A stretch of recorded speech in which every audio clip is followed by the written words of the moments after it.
So I had to decide between 1 hour, maybe two, of an uncomfortable conversation of me stuttering and stumbling through my words, or several more weeks of renegotiating with myself and trying to finagle sexual discomfort and how I was going to get my body to get through the sex.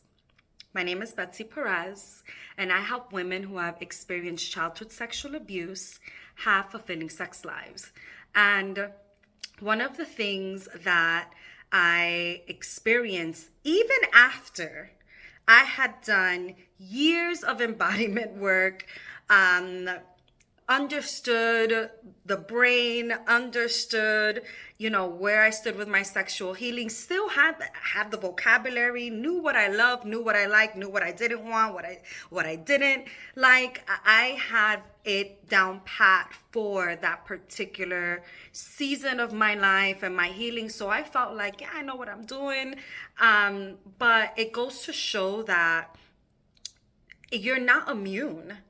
Just because you've done the work, it doesn't mean that all of a sudden you're not going to find yourself at in a different place in your life where you are once again feeling hesitant more than usual, or like you are now making yourself have sex, even though you may be in a connection, dating someone, in a relationship with someone, in your marriage, that you are fully invested in and committed to, and it's healthy. Those things don't necessarily matter sometimes. Sometimes it's a matter of where you are in your life and understanding what's happening. So for me, in this particular relationship that I had, I found myself once again being unable to express what I needed from my boyfriend at the time, from in our sexual life. And I was negotiating with my body, making my body do things that I didn't want to do.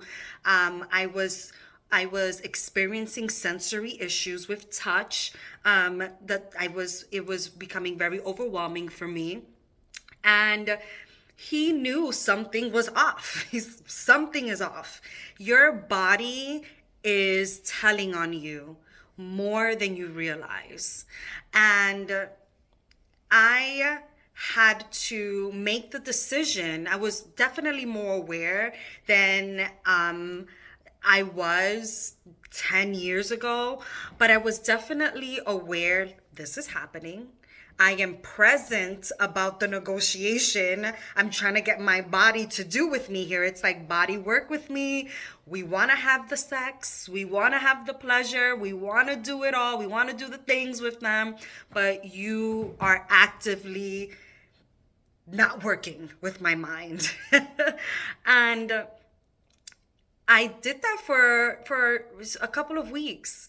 And for a couple of weeks, not only did I suffer emotionally, I was becoming resentful of myself. Um, uh, I was dreading nighttime, being alone and being intimate, because I knew that I was having a response in my body. I was going through something, but I couldn't articulate it. uh, I dreaded it. And my relationship suffered because of it as well. So I had to make a decision. If I can do another 2, 3 weeks negotiating with my body, feeling the pit of my feeling in the pit of my stomach, the dread that they of course were going to want to be intimate with me, because why wouldn't they, right? They we're into each other, we're doing this, we're building on something. The intimacy wasn't lacking beforehand, and here I was, dreading it, and having a full-blown moment. um and I had to make the decision.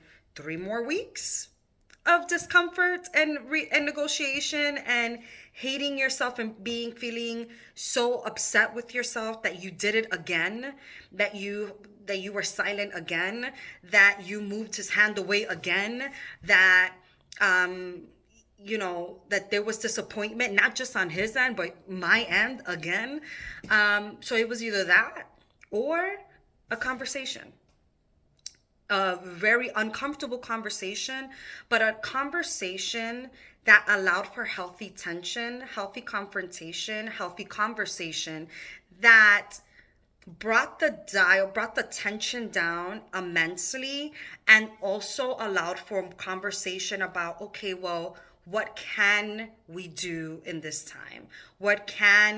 Um what can we do in this time? um what what kind of touch is appropriate for you right now? What can you withstand? And instead of pushing up on me, he chilled. And that is the beauty of it. The beauty of it is that being able to have a conversation about where you are with your discomfort, and where you are, in this moment in your life, even if it's for a month, even if it's for 2 months, even if it's for a season, who knows? Telling your boyfriend, your husband, your fiance, whoever it is that you're with at the time, letting them know, I'm here right now, allows for them to meet you there, and allows for them and for yourself to find new ways of being intimate. And it's an opportunity for you to even discover new things that he likes, new things that you like, that you don't like, and it allows for deeper intimacy.